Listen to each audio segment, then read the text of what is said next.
Persaudaraan Sejarah Kreatif tahun 2016 Bab 6 tentang organisasi yang bertanda tangan di bawah ini menyatakan menonaktifkan 1. Saudara Insinyur R.B. Wiono dari Ketua Majelis.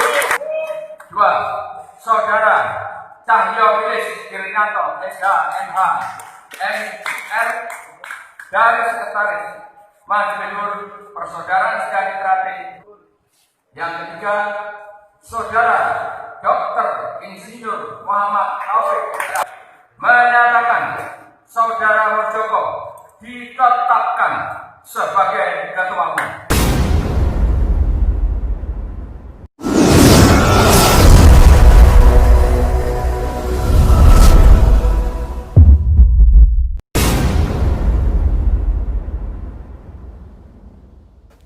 Assalamualaikum warahmatullahi wabarakatuh.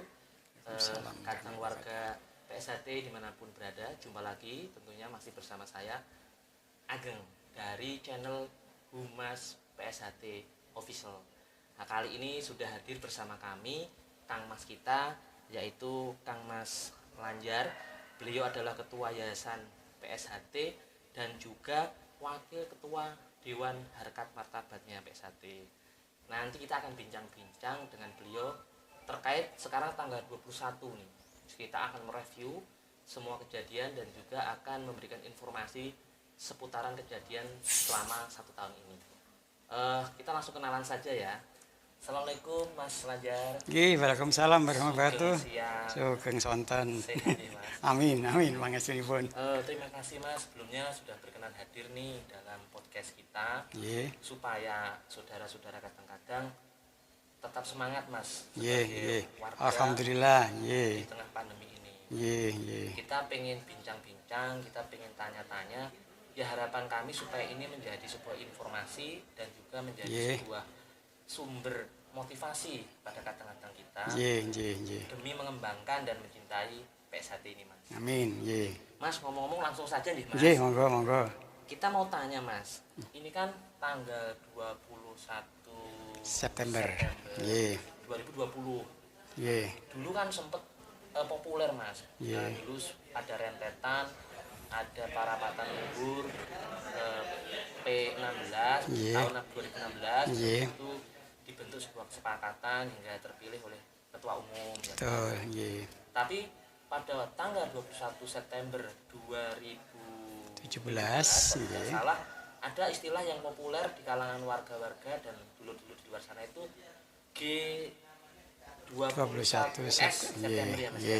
Nah, kita kira-kira sudah 1 tahun ini seperti apa sih Mas itu bentuk kok kejadian? sudah 3 tahun? Sudah 3 tahun, 3 tahun. 17. Seperti apa kronologinya hingga muncul statement atau muncul isu itu sebetulnya seperti apa Mas? Biar kita paham betul kejadiannya. Monggo Mas. Assalamualaikum warahmatullahi wabarakatuh. Kepada seluruh dulur-dulur di Nusantara, saya hari ini sangat berbahagia sekali bahwasanya kejadian tanggal 21 September itu ada yang menanyakan. Karena saya adalah salah satu saksi yang ada di dalam kejadian itu. Jadi awalnya memang saya diajak Ketua Umum untuk menghadiri malam tirakatan 1 Suro di Padepokan Madiun. Awalnya begitu. Nah, ketika di rumah saya, kebetulan stay-nya semuanya itu di rumah saya, di Jalan Borobudur. Nah, di sana saya sebetulnya sudah mempunyai banyak informasi mengenai rencana kegiatannya yang di Padepokan Madiun itu. Informasinya terutama yang saya garis bawahi adalah dari Kapolresta Madiun. Ini AKBP Sony itu sudah memberikan informasi yang sudah panjang lebar. Nah, kemudian informasi tersebut ya tentu harus saya sampaikan kepada ketum bahwasanya di sana itu tidak kondusif situasinya. Karena kalau undangan rencananya itu semacam malam tirakatan, tapi di sana itu sudah sudah banyak yang namanya poster-poster yang isinya tidak menguntungkan bagi Mas Taufik. Setelah kita masuk ya tahunya itu ya, dan ternyata benar informasi yang dari Pak Kapolres tadi itu saya sampaikan ke Mas Taufik. Lah Mas Taufik ini beliau mendapat telepon itu dari Mbak Tinu yang menyatakan bahwasanya situasi Padepokan kondusif. Ya beliau ya tanpa berpikiran jelek, tentunya berpikir jernih aja bahwasanya kalau situasinya mendukung, kenapa tidak? Beliau akhirnya menghadirilah pertemuan itu di Padepokan. Ternyata setelah di Padepokan memang mencekam. Jadi memang awalnya ketika Mas Taufik sudah diberikan informasi, bahkan beliau tetap masih berpikiran baik. Betul. Tetap mau menghadiri ya. Kan apalagi yang informasi itu datangnya dari Mbak Tino kan gitu kan. Tapi kalau dari Pak Kapolres itu informasinya beliau menyampaikan ke saya, Mas besok saja tak fasilitasi. Saya pertemukan, saya mau carikan tempat tahu di hotel mana nanti. Seperti itu malah Pak Kapolresnya. Tapi kan ya beliau hadir itu ya dengan keyakinan bahwasanya memang mudah-mudahan tidak terjadi apa-apa. Itu sehingga karena saya diajak oleh Mas Taufik Ketum, awalnya dari Jakarta ke Madiun, ya mau nggak mau mesti harus saya mengawal beliau sampai ke Padepokan. Terus di Padepokan sendiri Mas, terkait dengan tadi sudah diingatkan ada potensi tidak kondusif. Nah, yang terjadi itu sebetulnya apa Mas? Supaya ini kadang-kadang ini selama ini kan berpikir bahwa kadang-kadang itu rumor, hanya isu. Kita pengen dengar langsung terkait Mas Lanjar sendiri mendampingi beliau. Betul. Terjadi, mungkin yang pertama saya ingin menggambarkan bagaimana situasi di dalam Padepokan. Jadi ketika masuk itu penjagaan itu sudah super ketat itu penjagaan itu. Nah, dan termasuk ada poster-poster yang ditulis itu saya tidak hafal satu persatu, tapi intinya tidak mendukung Mas Taufik, meminta Mas Taufik turun, intinya gitu, seperti itu. Jadi ketika kita tiba di dalam Padepokan sendiri, itu situasinya juga posisinya itu sudah dipisahkan. Mas Taufik duduk dengan para pejabat, terus di sebelah kanan itu ternyata yang kumpul di sana itu orang-orang yang memang protes Mas Taufik. Dan saya berada di sebelah kiri. Jadi kalau kita menghadap keluar Padepokan, saya berada di sebelah kiri. Jadi sebelah kiri itu saya, Mas Naim, ada Mas Agus Bagio. Ya, jadi saya tidak sendirian. Nah, terus yang di depan itu para audien yang lain, warga-warga yang lain dari utusan-utusan itu. Nah, di situ itu tidak ada babi bu bahasa-bahasa halus atau apa, enggak ada. Pokoknya intinya beliau itu pengen diturunkan. Intinya gitu. Jadi oleh pembawa acara maupun yang menyampaikan intinya Mas Taufik itu harus turun. Berarti gitu. Setelah keberadaan Mas Taufik di sana itu bahkan sudah dikondisikan ya? Sudah, sampun. Dari tempat duduknya, posisinya.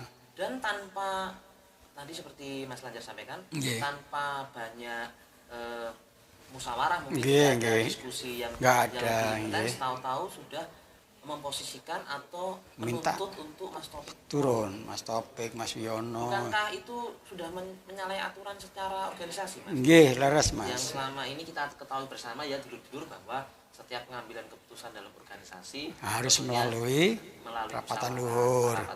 Apalagi ini terkait ketum, ketum. Jadi seperti itu Mas. Terus setelah ada tindakan apa ya kalau dalam bahasa hukumnya persekusi dia, Mas? Bisa dibilang sangat bisa. Itu persekusi, intimidasi juga masuk, provokasi juga masuk. Karena kan ada audien yang lain. Itu kan memprovokasi orang-orang lain gitu loh. Artinya ya walaupun mungkin itu juga sudah sekongkolnya semuanya, tapi saya menganggap itu bagian daripada intimidasi, provokasi, persekusi itu sudah masuk dalam ranah-ranah hukum. Itu dari pandang Mas Lanjar yang selama ini bertugas sebagai penegak hukum. Betul. Malah Nggih. melintang, jadi deliknya sudah Terpenuhi gitu. Nggih. Oh, jadi seperti itu. Nggih. Terus kemudian ini Mas, Nggih. setelah terjadi pemaksaan bisa dibilang itu Nggih. pada waktu itu, apa statement dan tindakan Mas Taufik hingga kok bisa lolos, bisa lepas dari konspirasi itu, bagaimana itu Mas? Saya ingin menggambarkan Mas, bahwasanya situasi pada saat itu kan tadi sudah saya sampaikan bahwa saya ini mencekam. Saya meng-HP, membuat BA saya ini kepada Kapolres. Dek, apa enggak sebaiknya jenengan ini merapat ke Padepokan? Karena situasinya itu panas ini, memanas ini. Jadi saya gambarkan lagi ya, ketika kita ada di dalam, di acara di Padepokan itu, minum aja kita enggak dikasih satu gelas air itu.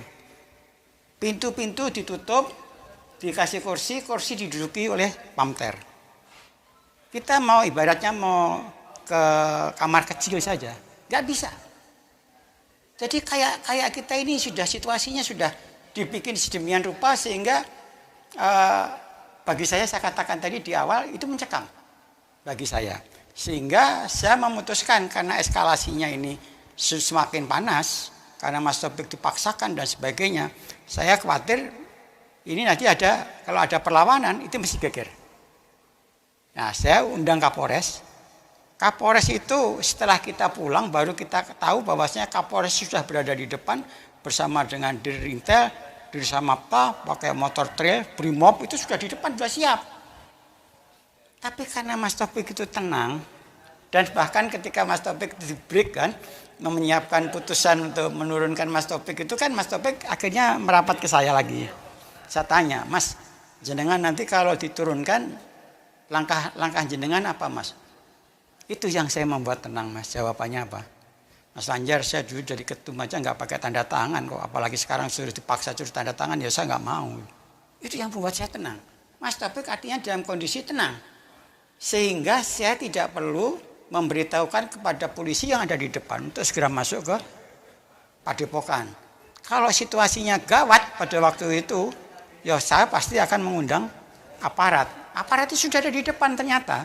Itu pun dari putranya Mas Singgih yang memberitahukan, Mas tadi ada ini gitu. Oh iya, berarti sudah ada. Dan ketika saya pamit itu, Kapolres juga di ruangan Kapolres di Polresta saya pamit kembali ke Jakarta itu ya beliau juga, Mas saya baru lepas sepatu aja sudah ganti sepatu lagi itu gitu. Jadi memang pada waktu itu diawali dari kondisi yang tidak memungkinkan, situasi yang mencekam. Mas Lanjar ini ternyata yang berinisiatif ya. Di dalam itu saya ya memang dari sejak awal sampai kita kembali itu memang saya yang selalu punya komunikasi sama Kapolres sehingga keamanan daripada Mas Taufik, ketum semuanya itu ya saya harus bertanggung jawab kan. Saya harus bertanggung jawab. Berarti sudah terjawab sudah bahwa setelah kejadian itu maka akhirnya muncul atau populer disebut G21 September terus Jadi dulur-dulur perlu tahu nih ternyata seperti itu kejadian yang sebenarnya saksi utama saya. Kemudian ada poin kedua nih Mas. Monggo. Setelah bergulirnya kejadian itu, kemudian di tahun 2017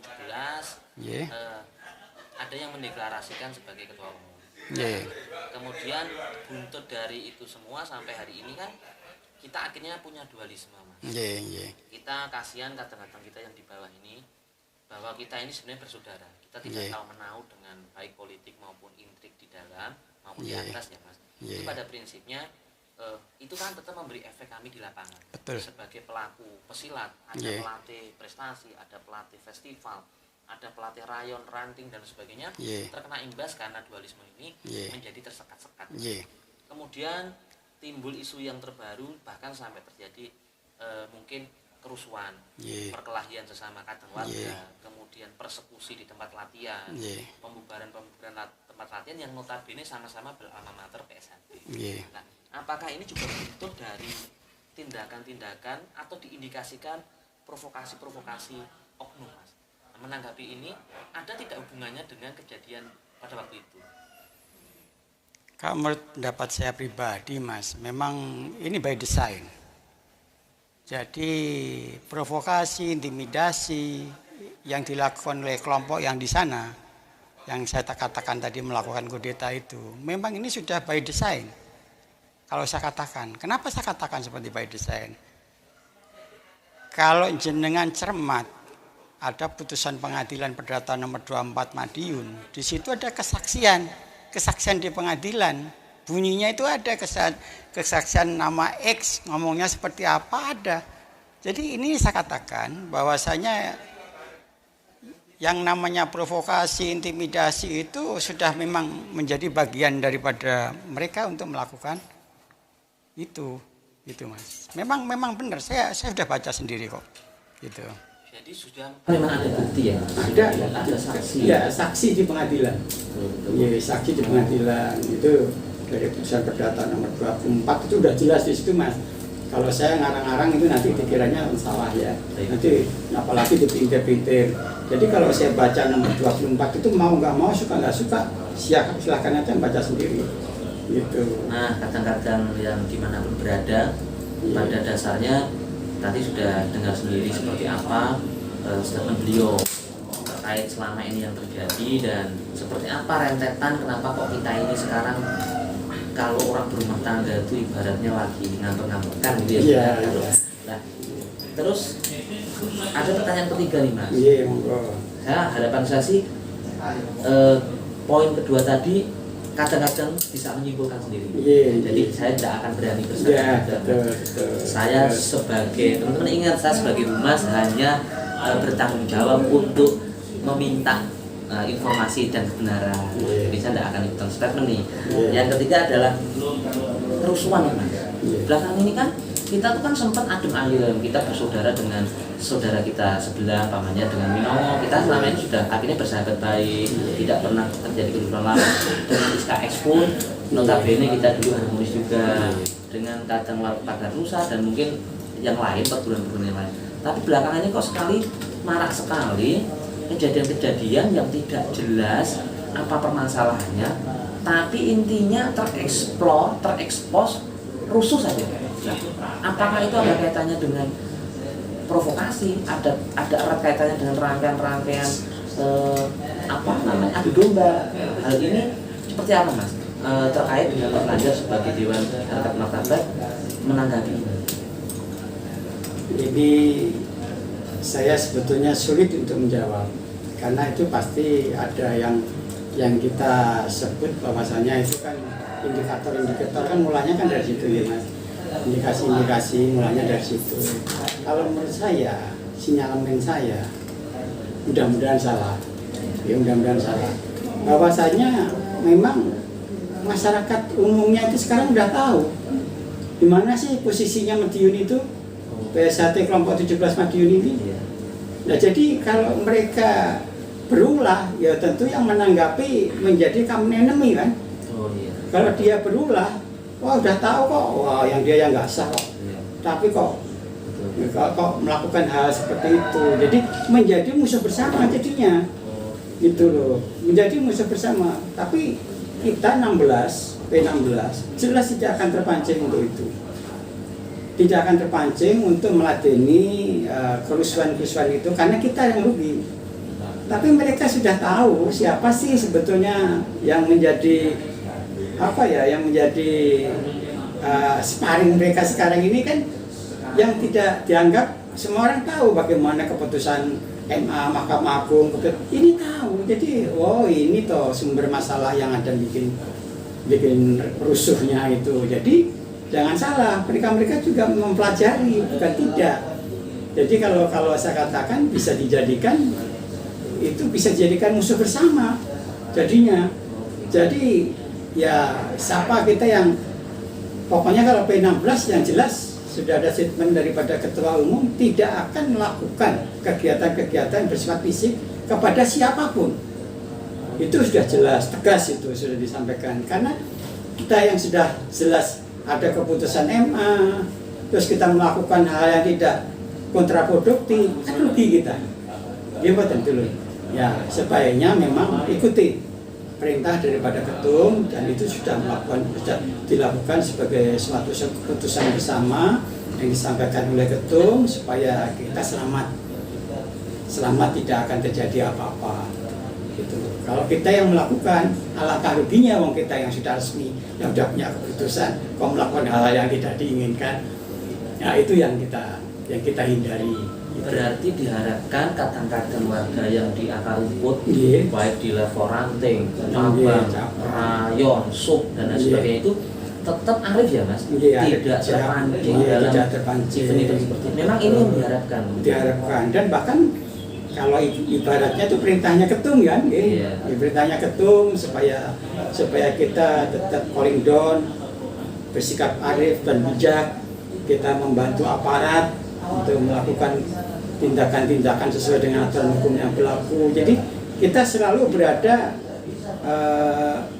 kalau mau aman ya memang kita harus merapat kepada aparat. Mengingat apalagi di negeri kita sudah ada pandemi seperti ini ya Mas. Bahkan saya sulit sekali menemui Mas Lanjar untuk memohon kehadiran podcast. Berarti seperti itu. Yang terbaik adalah kadang-kadang tetap bisa arif menyikapi, tidak terpancing dalam bentuk apapun tadi ya. Memang itu salah satu bentuk wujud kita membantu aparat dan membantu negara ya, apalagi tengah pandemi ini untuk turut juga menjaga keamanan Babin Kamtib Mas, keamanan dan ketertiban. Ini poin saya yang kelima nih Mas, kelima. Ya, yang kelima ini Mas. Pertanyaan saya adalah, sekarang kan belum lama rusuh nih Mas, di Madiun terjadi perkelahian dengan Binomo, Masa Binomo. Di Solo terjadi pembacokan terhadap kadang warga kita oleh seorang oknum. Nah, kemudian kan ada, kita semua tahu bersama bahwa persaudaraan kita ini kuat. Bentuk rasa kita menyayangi adalah kita ingin keadilan ditegakkan yang sebenarnya. Himbauan Mas Lanjar menanggapi ini selaku Dewan Harkat dan Martabat PSHT, langkah apa yang harus dilakukan agar justru tidak membuat masalah baru Mas, tidak membuat kasus yang baru. Jadi keburukan tidak boleh diselesaikan dengan keburukan juga tentunya. Nah ini seperti apa himbauan dan harapan Mas Lanjar? Dari awal kami komitmen bahwasanya P16 ini wajib ikut serta memelihara keamanan ketertiban, membantu aparat. Ya tentunya kalau kita membantu aparat di era sekarang ini dengan era dengan era globalisasi, terus kemudian dengan perkembangan IT, saya kira kita seringkali berbicara ini harus memerlukan alat-alat bukti. Jadi kalau alat bukti yang paling gampang sekarang ini ya seperti HP, semua punya HP. Sehingga HP itu bisa digunakan multifungsi, bisa merekam, bisa memfoto. Lah itu menjadi alat bukti nantinya. Lah itu yang kita harapkan dari warga Isyatrate ini, empati kepada aparat keamanan, membantu. Ya manakala kalau ada kejadian apapun, jangan lupa itu dokumentasi, itu penting sekali. Mungkin kelihatannya tidak berguna, tapi suatu saat bisa berbicara bahwasanya inilah sebagai petunjuk polisian untuk melakukan mencari pelakunya dan sebagainya, siapa suaranya, semuanya bisa diintercept bahkan sekalipun nomor HP itu mudah sekali kalau mau diintercept. Terus himbauannya apa Mas? Mengingat hari ini kan hari kalau tidak salah tanggal 21 ini di Solo adalah batas terakhir yang diberikan terhadap aparat kepolisian untuk menangkap pelaku. Jika tidak, malam ini akan dihitamkan dari seluruh wilayah. Kita sendiri, kalau saya tidak sanggup Mas untuk mengkondisikan sedulur-sedulur, tidak usah datang, saya rasa tidak mungkin karena bentuk rasa cinta mereka. Selaku Dewan Harkat Martabat Pusat, tindakannya harus seperti apa Mas? Mengingat tadi yang kita harapkan mereka tidak menimbulkan masalah baru. Betul. Jadi tadi pagi saya sudah komunikasi sama Korwil Solo, Mas. Korwil bukan Solo, berarti Korwil Jawa Tengah. Jawa Tengah. Menyikapi dengan adanya berita-berita yang di media yang katanya mau menghitamkan Solo dan sebagainya. Saya pelajari masalahnya, saya sampaikan situasinya begini, Mas. Kalau pelakunya itu pakai cadar, terus kemudian motornya itu nomornya dicopot, berarti mereka itu by design, Mas. Jangan salah, Solo itu menurut pengamatan saya selaku saya mantan intelijen, Solo itu bisa menjadi pemicu di pada kejadian-kejadian yang sifatnya sporadis di mana-mana. Nasional, bisa nasional. Jadi hati-hati. Sebaiknya tarik semua supaya kolonidon. Serahkan kepada aparat. Tadi kan saya katakan, serahkan kepada aparat yang akan menangani. Biar mencari aparat. Kita membackup aparat, iya. Cara membackup silahkan dikoordinasikan sama aparat. Tapi tidak kita mengerahkan massa, dan memang sudah ada surat edaran katanya sudah dibuat supaya massa itu tenang, supaya tidak ada berada di kantong-kantong di kota Solo, semua dalam keadaan koridor. Kata Korwil Jawa Tengah tadi sudah seperti itu. Jadi kita sudah seirama, dan bahkan tadi Ketua Umum juga sudah menyampaikan. Saya kira ini dalam satu jalur, satu line pemandu ini. Justru berarti malah kalau sampai terjadi kerumunan, pengerahan massa, itu justru menjadi sasaran yang terlihat ya, Mas. Istilahnya justru itu bisa dijadikan sebuah alasan untuk membuat konflik lebih besar. Betul, karena kita tidak akan tahu bagaimana di lapangan itu namanya bullshit itu. Kita nggak akan tahu siapa yang membullshit nanti jadi membesar itu kan nggak tahu. Jadi sayang banget kalau misalkan itu terjadi, sehingga kita harus menetralisir supaya saudara-saudara kita ini tidak mengambil suatu keputusan. Nah, buat kadang-kadang tadi sudah disampaikan, hati boleh panas tapi pikiran kepala panas tapi hati tetap dingin. Jadi tetap pandai, jadi tetap pintar dalam bertindak. Jadi kita harus calling down, tapi tetap mengawal aparat tentunya supaya kadang kita yang kemarin menjadi korban bisa mendapatkan keadilan seadil-adilnya. Amin, seperti itulah kira-kira begitu. Ini kemudian saya punya pertanyaan yang ke-6.